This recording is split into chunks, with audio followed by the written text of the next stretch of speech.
que todavía no está siendo una realidad. Hablamos ahora del mercado de renta fija, se lo contábamos antes, además en un momento donde el techo de deuda y la nueva emisión de Estados Unidos, nueva emisión de deuda que tiene por delante en cuanto se aumente ese techo de deuda, que es lo que se espera, pues desde luego que es claramente uno de los temas de las últimas semanas. Javier García, responsable de ventas de BlackRock en Iberia. Muy buenas tardes y muchas gracias por estar aquí.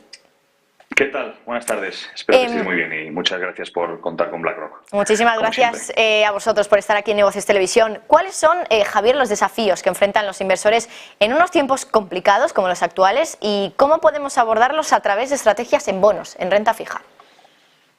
Muy bien, pues efectivamente, creemos que el periodo de crecimiento económico constante e inflación controlada que hemos disfrutado durante los últimos 40 años, lo que se denomina la gran moderación, pues ha llegado a su fin.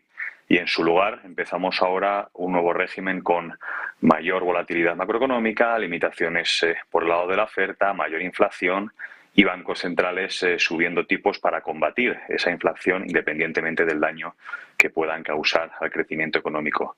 Por lo tanto, es un régimen donde los inversores van a tener que revisar con mayor frecuencia su asignación de activos y también ser mucho más tácticos. En este contexto, y a tu pregunta, la renta fija vemos que tiene mucho sentido, no solo porque por primera vez en 10 años el 80% de los activos en renta fija a nivel global ofrecen rendimientos superiores al 4%, sino también porque, desde un punto de vista de valoraciones, hay partes del mercado, que ahora comentaremos, si te parece bien, que están verdaderamente atractivas y estrategias interesantes para el contexto actual.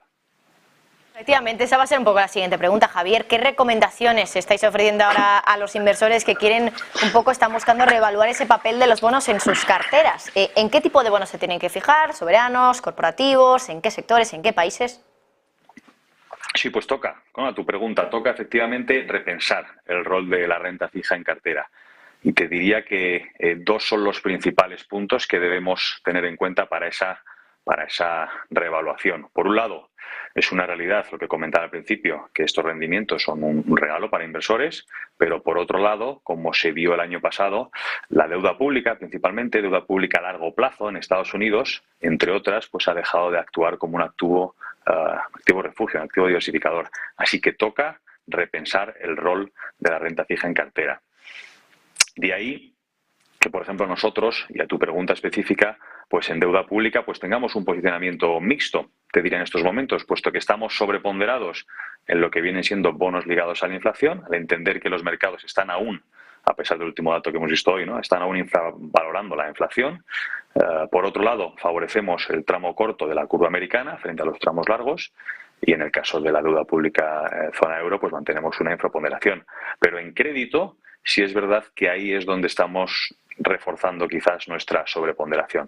No solo porque, como sabemos, es una clase de activo menos sensible al restablecimiento de las curvas de tipo, sino también por lo que hablaba al principio, ¿no?, por valoraciones, es una clase de activo que hoy por hoy está atractiva. El tramo corto de la curva, el tramo largo. Entiendo que por una cuestión de más riesgo de duración o ¿por qué motivo? Exacto, o sea, vemos que ese rol defensivo o de diversificación que en el pasado han asumido los bonos a largo plazo, a muy largo plazo, sobre todo en Estados Unidos, pues hemos visto como el año pasado no fue así. En el pasado, hasta el año 2022, en momentos de recesión, los bancos centrales relajaban su política, comprando deuda a largo plazo. La realidad es que ahora, en un momento próximo a la recesión, pues los bancos centrales siguen subiendo tipos. Así que mejor no comparar, diría, deuda a largo plazo porque, bueno, no están actuando y no está actuando como un activo diversificador. Temas de actualidad ahora mismo, Javier, es el techo de deuda, ¿no? De hecho, se espera que en breve, esta tarde, esta noche, alcancen los republicanos y los demócratas un acuerdo sobre el techo de deuda. Esto supone al final que Estados Unidos va a seguir emitiendo más deuda. ¿Qué efecto puede tener también esto en la renta fija?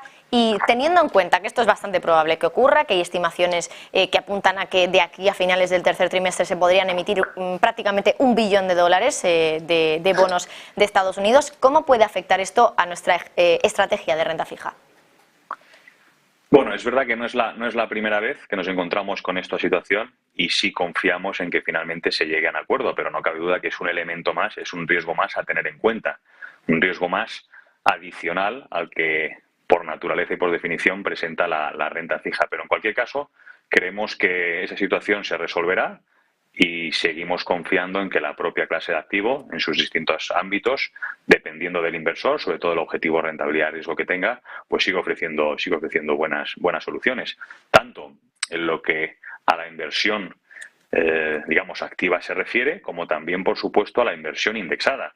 Es justo la inversión indexada en periodos como el actual, en periodos de cierta incertidumbre, volatilidad, cuando es más utilizada, principalmente los ETFs. Los ETFs de renta fija están ahora mismo en niveles récord de negociación, es decir, es el vehículo que en momentos como el actual el inversor utiliza más por la propia liquidez que ofrecen en un momento en el que puede estar estresado el mercado subyacente. Con lo cual, un riesgo más, lo estamos monitorizando, nuestros clientes e inversores también, pero no debe desviarnos de nuestra hoja de ruta en lo que a la renta fija se refiere.